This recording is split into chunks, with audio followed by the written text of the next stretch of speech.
Hello दोस्तों, स्वागत है मेरे यूट्यूब चैनल पर। और आज हम बात करेंगे प्रतिशत या परसेंटेज टॉपिक के बारे में, जिसमें बहुत अच्छे अच्छे क्वेश्चन मैं आपके लिए लेकर आया हूं। तो वीडियो शुरू करने से पहले आप चैनल को सब्सक्राइब कर लीजिएगा और वीडियो अगर आप पसंद आए तो लाइक कर दीजिएगा और बेल आइकन दबा लीजिए, ताकि जब भी मैं नए वीडियो अपलोड करूँ आपके पास नोटिफिकेशन प्राप्त हो जाए। तो चलिए टाइम खोटी किए बिना चलते हैं सीधे क्वेश्चन पे।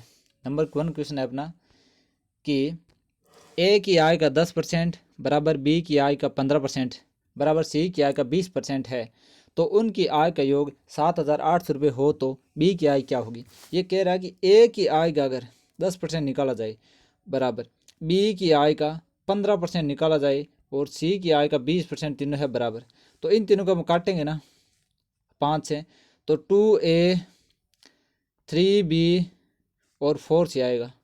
सबसे पहले तीनों का ले लेंगे एलसीएम। एलसीएम आएगा तीनों का 12 आएगा, तो ए की वैल्यू क्या आएगी, ए की वैल्यू आएगी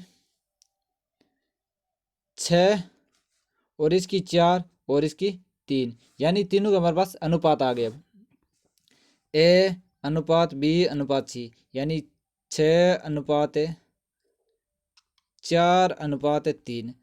तो इन तीनों का अनुपात का योग है ना, यानी 6 + 4 + 3 बराबर अपने को दे रखा है 7800।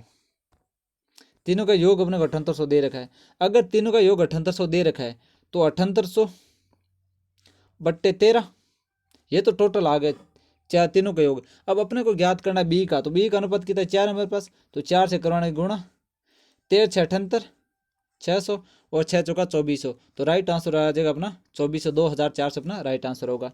चलिए क्वेश्चन आपको समझ आ गया होगा, अगर नहीं समझ आया तो एक बार दोबारा और देख लें कि अगर ए का 10% बराबर बी का 20%, बी का 15% बराबर सी का 20% है, तो सबसे पहले अनुपात निकालेंगे इनका। तो अनुपात आ जाएगा अपना 2A बराबर 3B बराबर 4C।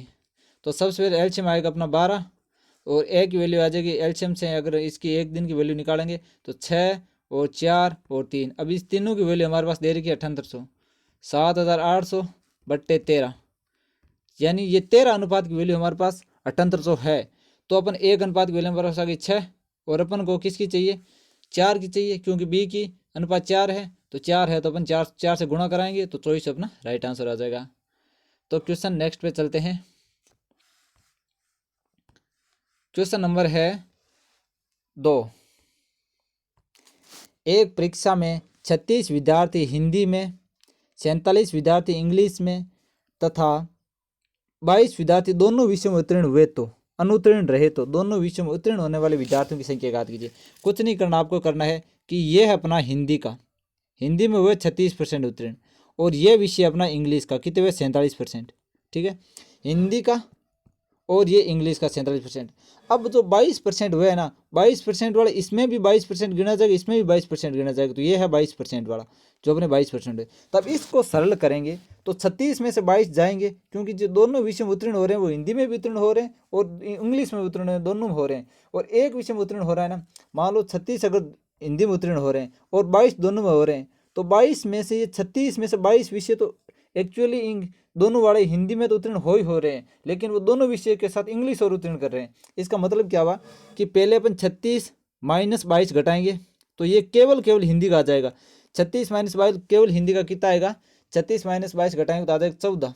14 केवल हिंदी में पास हो रहे हैं। ठीक है, अगर केवल हिंदी में 14 पास हो रहे हैं, केवल हिंदी की बात करें तो अपने हो रहे हैं 14 पास। अगर केवल इंग्लिश की बात करें तो 47 - 22 बराबर इंग्लिश में हो रहे हैं 25 पास। ठीक है, 25 इंग्लिश में पास हो रहे हैं और 14 हिंदी में पास हो रहे हैं। क्यों हो रहे हैं, क्योंकि अगर ये 36 अगर हिंदी में पास हो रहे हैं, 22 दोनों में पास हो रहे हैं, दोनों में 36 अगर हिंदी में है और दोनों 22 में है, तो ये 36 में से तो 22 जाएंगे ना, तो एक्चुअल में वो एक विषय में पास हो रहा है तो वो दोनों में पास हो रहा है। ठीक है, तो और बाद में अनुत्तीर्ण छात्र और हो रहे हैं कितने, एक्स्ट्रा हो रहे हैं 22। तो टोटल अनुत्तीर्ण छात्र कितने हो रहे हैं, टोटल छात्र हो रहे हैं 61 छात्र अनुत्तीर्ण हो रहे हैं। तो 61 छात्र अगर 100 में से अनुत्तीर्ण हो रहे हैं, तो 100 में से 61 अनुत्तीर्ण हुए तो उत्तीर्ण कितने हो गए 39%। तो राइट ऑप्शन होगा अपना 39%। चलो दोस्तों, क्वेश्चन नंबर ऑप्शन नंबर तीसरा सही है इसका।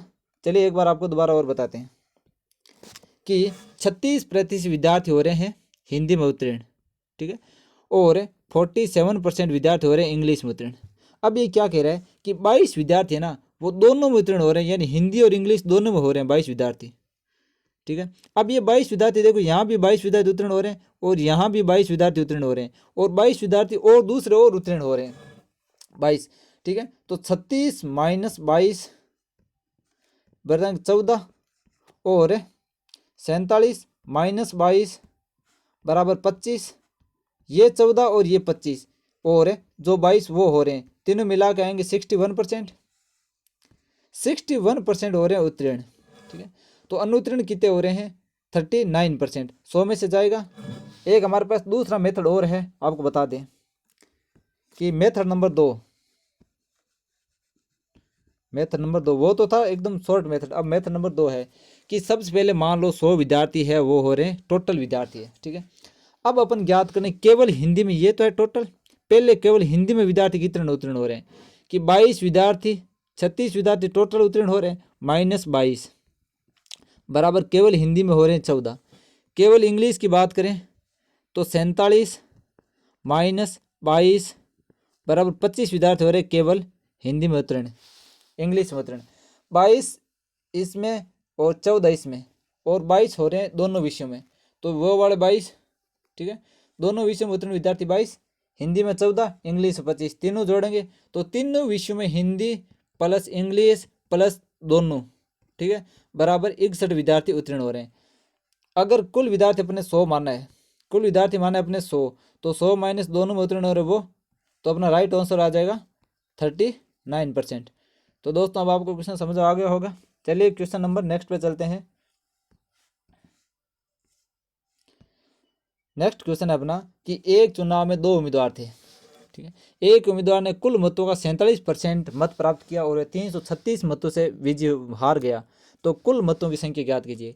कुल मत मान लेते अपने 100 कुल वोट थे। ठीक है, ए को मिला कितने 47%, ये किसको मिला हारने वाले को, तो जीतने वाले को कितना मिला होगा, अगर इसको 47% मिला तो जीतने वाले को 57% मिलेगा, और दोनों का डिफरेंस है ना ये अपनों को दे रहेगा 336, यानी 336 अगर वो और वोट लाता ना तो वो जीत जाता।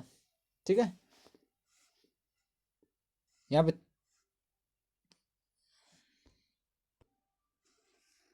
पे दोस्तों 43% है, 47% नहीं 43% है। ठीक है, तो 2 उम्मीदवार थे, एक ने 100 में से कितने प्राप्त किए, एक ने 43 प्राप्त किए, तो दूसरे वाला 57 प्राप्त करेगा। तो दोनों का डिफरेंस है वो अपन को दिया हुआ है, दोनों का डिफरेंस कितना 14% बराबर, अगर ये 14% और वोट लाता तो 336 वोटों से बराबर हो जाते, यानी 14% बराबर कितने हैं 336 है। ठीक है, तो 14% बराबर 336 है, तो 1% बराबर कितना होगा, 1% बराबर होगा 336 बट्टे 14, और अपन को चाहिए 100%, तो 100 से करवा लेंगे गुणा। जब 100 से गुणा करवाएंगे तो ये कटेगा 24 बार, तो उत्तर आ जाएगा 2400। तो राइट आंसर होगा अपना नंबर 2400। यहाँ दोस्तों 47% नहीं है, यहाँ पे 43% है। ठीक है दोस्तों, चले दोस्तों आपको एक बार दोबारा और बताते हैं कि 2 उम्मीदवार थे, टोटल वोट मान लेते 100 उम्मीदवार थे, 100 उम्मीदवार में से दोनों को अलग अलग वोट मिलने, एक को मिले 43% और दूसरे मिले 57%। अब कह रहा है जो हारा है ना उसको अगर 336 वोट और मिले तो वो इसके 57% वाले के बराबर आ जाएगा। ठीक है, अगर ये वोट और मिले तो इन दोनों का अगर 336 मिले तो कितने परसेंट और मिलने चाहिए, उसको 14% मिलने चाहिए। अगर 14% मिलेंगे तो 336 मिलेंगे, 336 बराबर 14, तो एक बराबर क्या हो जाएगा, एक बराबर 336 बट्टे 14 और 100 से करवा लेंगे गुणा, टोटल वोट आ जाएगी, ये आएगा 24 बार। तो राइट आंसर आएगा अपना 2400 वोट टोटल पड़ेंगे। अब आपको पूछ ले कि ए को कितने वोट मिले होंगे, तो 24 वोट हमारे पास टोटल है।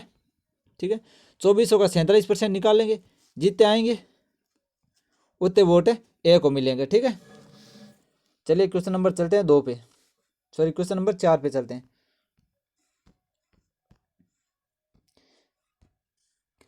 क्वेश्चन नंबर 4 कहता है कि यदि ए की आय बी की आय से 25% अधिक है तो बी की आय ए की आय से कितना परसेंट है कम है, ये पूछा है। ऑप्शन नंबर है 30, 40, 20 और 10। तो चलिए इससे शुरू करते हैं कि अगर ए की आय मान लो बी की आय से ए की आय 100% 25% अधिक मानिए तो बी की मान 100 मानेंगे तो ए की आय कितनी होगी 125। ठीक है, यानी ए की आय ये है और बी की आय 125 है। तो अब कितना ज़्यादा 25% ज़्यादा है। ठीक है, इनका दोनों का डिफरेंस 25% है और ये डिफरेंस निकला किस पे 100 पे निकला, नहीं 100 से 25% ज़्यादा है तो 125 है। अब क्या करें, बी से ए की आय कितनी कम है, बी से ए की आय कितनी कम है तो 25 ही डिफरेंस तो, लेकिन है किस पे कम। देखो 100 से 125 जा रहा है तो ये 25% है, 25 का डिफरेंस है, लेकिन है 125 पे कम। अब जब परसेंट निकालेंगे ना 25 का तो 125 पे निकालेंगे। ठीक है, 125 गुणे 100 तो ये कट जाएगा 5 बार और ये कटेगा 20 बार। तो राइट आंसर होगा 20 अपना, ऑप्शन नंबर 3। आपको समझ आ गया होगा। चलिए एक बार और बताते हैं कि बी की आय 100 है तो ए की आय 125 है। ठीक है, 25% ज़्यादा है, यह है ए की और यह है बी की। ठीक है, अब क्या कह रहा है कि अगर 125 आय है इसकी तो इसकी है ना कितनी कम है ये पूछा है। तो डिफरेंस कितना है, 25 का डिफरेंस है, दोनों का डिफरेंस बट्टे जिसके बराबर है अपना परसेंटेज ज्ञात करना उसका बट्टा में। तो 125 के रिस्पेक्ट अपना परसेंटेज ज्ञात करना है गुणे 100। जब 100 से गुणा करवाएंगे तो ये कटेगा 5 बार और ये कटेगा 20 बार। तो राइट आंसर होगा अपना 20% की कम है। चलिए नेक्स्ट क्वेश्चन पे चलते हैं। ये कह रहा है किसी आयताकार क्षेत्र की प्रत्येक भुजा 40% कम कर दी जाती है तो आयत का क्षेत्रफल कितना परसेंट कम होगा, आयत का क्षेत्रफल में कितने परसेंट कमी आएगी। ठीक है, ये पूछा है। तो अपने को मान लेते हैं कि आयत का क्षेत्रफल की लंबाई गुणे चौड़ाई का फॉर्मूला होता है। ठीक है, तो अपन को लंबाई में भी 40% कम करनी है, चौड़ाई में भी 40% कम करनी है। तो मान लेते हैं पहले था क्षेत्रफल 100%। ठीक है, अब अपने 40% जब कम किया तो भुजा होगी 60 1/100। ठीक है, और दूसरी भुजा भी होगी 60/100। जब इसको अपन सरल करेंगे 2 0 से 2 0 और ये 2 0 से 2 0 तो 36 आंसर आएगा। ठीक है, अब ये क्या कह रहा है कि पहले अपने पास अपने 100 माना था कि अपने पास 100 है और अब बना वर्तमान क्षेत्रफल कितना रहेगा 36 रह गया। तो कितना बड़ा है 24%, 100 से 36 हो गया यानी 64% की कमी है ये। तो राइट आंसर होगा अपना 64%। ठीक है, आपको क्वेश्चन आगे समझ में, ऑप्शन नंबर 2 से होगा। एक बार आपको दोबारा बता दें कि देखो जब 100% भुजा है, ठीक है, दोनों 100 गुणे 100 है। ठीक है, तब तो क्षेत्रफल आएगा 10,000 रुपये, सही बात है, ये आएगा। अब क्या करिए 100 की जगह भुजा कितनी लेनी है, 40% कम करके 60 भुजा लेनी है। ठीक है, 60 भुजा लेनी है। तो अपने मान लेते 100% अपना कोई क्षेत्रफल है या 10,000 को 100% मान लिया। ठीक है, अब अपन इसकी जगह 60 लेंगे, पहली भुजा लंबाई 60 और चौड़ाई भी अपने 60 रख ली, यानी 40% कम करने के बाद 60 आ गई। अब दोनों को जब काटेंगे तो 36 हो जाएंगे। ठीक है, पहले अपने 100 माना थे, पूरा 100 था, अब हो गए 36। तो दोनों का डिफरेंस कितना है, दोनों का डिफरेंस है 64%। तो राइट आंसर होगा 64%। तो ये दोस्तों थे आज के अपने क्वेश्चन। अगर आपको मेरे वीडियो पसंद आया है और मेरे पढ़ाने का तरीका आपको थोड़ा बहुत भी अगर आप समझ आया है तो वीडियो को लाइक कर दीजिएगा और चैनल को सब्सक्राइब कर दीजिएगा, ताकि मैं जब भी नए वीडियो अपलोड करूँगा आपके पास नोटिफिकेशन प्राप्त हो जाएगा। साथ ही हमने हर संडे को मैं पटवारी की मॉडल पेपर लेके आ रहा हूँ, बहुत बढ़िया तरीके से आपको सॉल्यूशन करके बताऊंगा। और साथ ही हर एक दिन के बाद विशिष्ट क्वेश्चन जो पिछली परीक्षा में पूछे गए हैं वो क्वेश्चन मैं आपके लिए लेके आ रहा हूँ। हर दिन मैं वीडियो चढ़ाऊंगा और सिनोनिम्स एंटोनिम्स अगर वीडियो देखने हो तो प्ले लिस्ट में जाकर आप वीडियो देख सकते हैं और चैनल को सब्सक्राइब कर सकते हैं। वीडियो देखने के लिए आपका बहुत बहुत धन्यवाद। ओके, धन्यवाद।